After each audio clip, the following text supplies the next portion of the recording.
Isang paalala, ang video na ito ay ayon lamang sa aking sariling pananaliksik. Hindi ko nais na pilitin ang sino man na maniwala sa videong inyong matutunghayan. Kung hindi kayo kumbinsido sa mga impormasyon at taliwas ang inyong paniniwala sa kaalamang aking ilalahad, maaari kayong gumawa ng sarili ninyong pagsisiyasat para sa inyong kakontentuhan. Ang videong ito ay gabay lamang sa mas malalim na kaalaman at pag-intindi at hindi gawa ng isang profesional. Naniniwala ako na malaya tayong magbigay ng opinyon at suhestyon bilang malayang mamamayan ng Pilipinas. Maraming salamat po.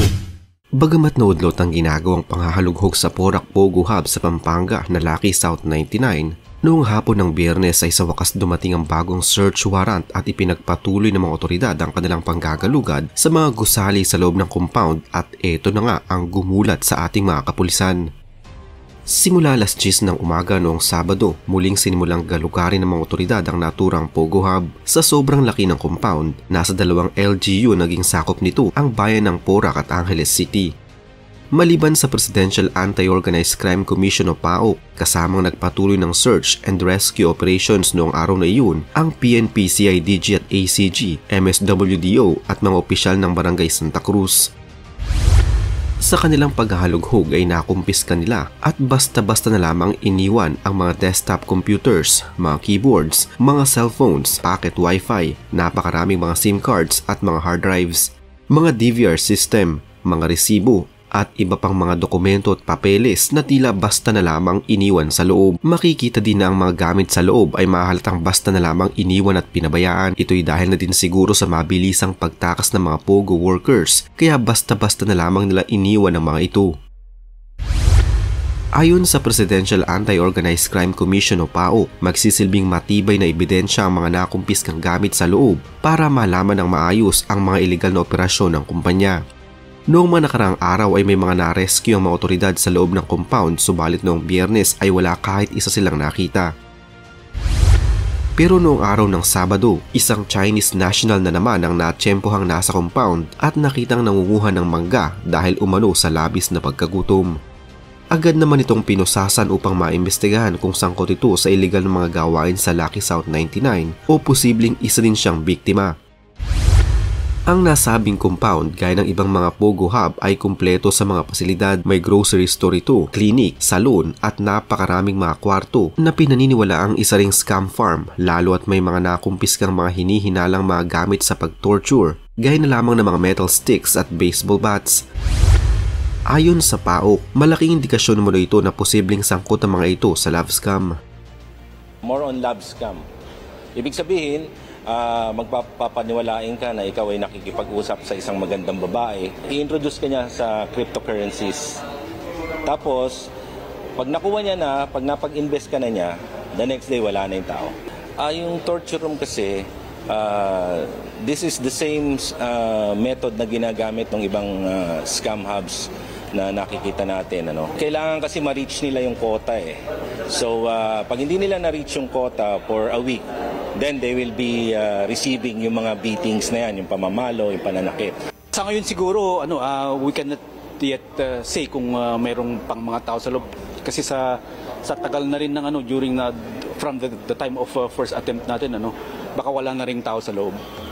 But we are following a search plan kasi.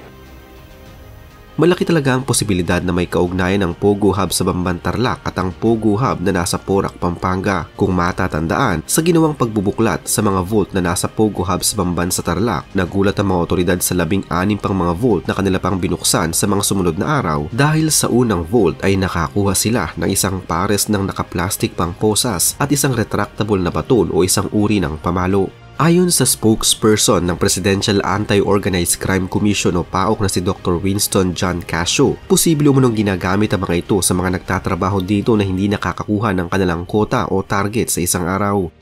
Maaaring pinoposasan umunong mga ito, binubugbog, pinapalo ng baton o binabatukan sa tuwing sila ay hindi nakakatarget sa dapat nilang ma-achieve. Maaari ding verbal abuse at kung ano-ano pang klase ng parusa at abuso ang ginagawa sa mga nagtatrabaho dito na hindi namimit ang kanilang target. Bukod sa mga pera at napakaraming mga dokumento at bukod sa posas at pamalo, sa isa pang Pogo Hub na nasa Pasay naman ay nakadiskubre at gumulat sa ating mga otoridad noong pasukin nila ito noong nakarang taon ay ang isang torture chamber.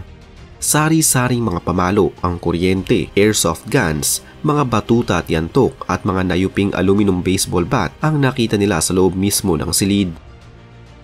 Mayroon din dito mga nakasabit na pusas at bakas sa pader na mga natuyong dugo. Kung ang Pogo Hub sa Bamban sa Tarlac ay nasa likod lamang ng munisipyo, ang Pogo naman sa Pasay malapit lamang sa munisipyo at istasyon ng pulis. Tumambad din ang hilera ng mga Chinese restaurant sa loob mismo ng compound ng Pogo Hub sa Porac, Pampanga sa ating mga otoridad. Kapansin-pansin din na Chinese number ang nakalagay ng mga contact number sa mga restaurant at iba pang mga establishmento sa loob. Bukod sa salon, hindi na din magugutom ang mga nasa loob ng compound dahil sa mga groceries at convenience store sa loob ng compound. Nakabalandra lang din ang mga nagmamahalang bote ng alak na nagkakahalaga na mula 5 hanggang 10,000 piso kada bote. Nadiskubre din ng mga otoridad ang pinaniniwalaang torture room. At sa ilang mga pinto ng ilang mga dormitoryo ay makikita kung gaano kahigpit ang seguridad. Mababasa sa mga nakapaskil na rules. Hindi maaaring pumasok ng basta-basta ang isang Pogo worker nang walang daladalang ID. May panuntunan din na kung magpapasok ng isang babae ang isang Pogo worker ay kailangang may pahintulot ito mula sa building administrator. Nakakaawa din ang kalagayan ng mga ilang hayop na natagpuan sa loob. Ang ilan sa mga ito ay nanghihina na habang meron din namang patay na. Isang unggoy ang nakitang nakabilad sa init at pagod. Kahit ang kuneho na ito ay makikitang nanghihina na at nagugutom. May ilang mga aso din na hindi na halos gumagalaw at nakakatayo. Yung mga hayop siguro, pagsasama-samahin namin. Actually, nagsimula na kami magpakain ng mga hayop. And after that, siguro, idodonate namin sa POS. Mula pa lamang noong Biyernes ng gabi hanggang noong Sabado ay nasa 5 gusali pa lamang napapasok ng mga otoridad at tiyak na mahaba-haba pa ang kanilang guguguling oras at panahon sa paggalugad sa compound dahil nasa 46 ang kabuang bilang ng mga gusali ang kanilang hahalughugin sa loob ng Lucky South 99 compound. Matatandaan na ang Lucky South 99 na isang Pogo Hub ay nag-ooperate pa hanggang sa bago ito ma-raid, sa kabila na ang license to operate pala nito expired na noon pang Oktubre ng nakaraang taon. Malaking palaisipan sa ngayon kung sino ba talaga ang nasa likod ng operasyon ng naturang Pogo Hub dahil hanggang sa ngayong taon ay nakakapag-operate pa rin ito. Ayon sa spokesperson ng PAOK na si Winston Casio, tiyak na mabibigla umano ang publiko sa kung sino talaga ang may-ari ng Lucky South 99 at sino ang personalidad na nasa likod ng iligal na Pogo Hub na ito sa Porac, Pampanga. Pero bukod sa mga gadgets at mga pang-torture ang nakita ng mga otoridad sa loob ng mga gusali sa compound, nakumpiska din ang nasa 10 sachet ng hinihinalang shabu sa loob mismo ng compound. Sa ikatlong araw ng paggalugad sa mga gusali sa Lucky South 99, tumambad sa mga otoridad ang napakaraming mga cellphones at mga manual at scripts na nasa Chinese characters. Pero bukod dito ay nakasamsam din sila ng nasa 600,000 pesos na cash, mga sachet ng hinihinalang shabu at mga alahas sa iba pang mga gusali. Mula noong linggo ay umabot pa lamang sa 7 ang mga gusali na nagalugad ng ating mga otoridad. Napag-alaman din na ang Chinese national na nakitang nangunguha ng mangga malapit sa compound ay isang pugante sa bansang China na may kasong crime of violence na siya ring hinihinalang taga-torture ng mga nasa loob ng Pogo Hub. Kinilala ang lalaki na si Lu Weifei. Nakita sa kanyang cellphone ang ilang mga larawan ng mga patay na tao at mga videos ng pang-torture sa ilang mga Pogo workers. Napag-alaman din na isa ang lalaki na ito sa mga nakatakas noong magsagawa ng raid sa Pogo Hub na nasa Bamban sa probinsya ng Tarlac.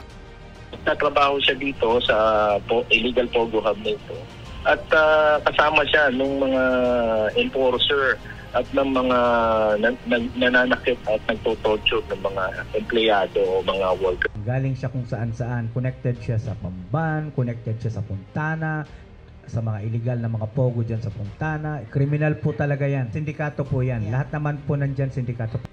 Aabot na sa ngayon sa 106 na po mga dayuhan at ilang mga Pinoy ang nailigtas mula sa Pogo Hub na ito sa Porac, Pampanga mula noong June 7 hanggang noong Linggo.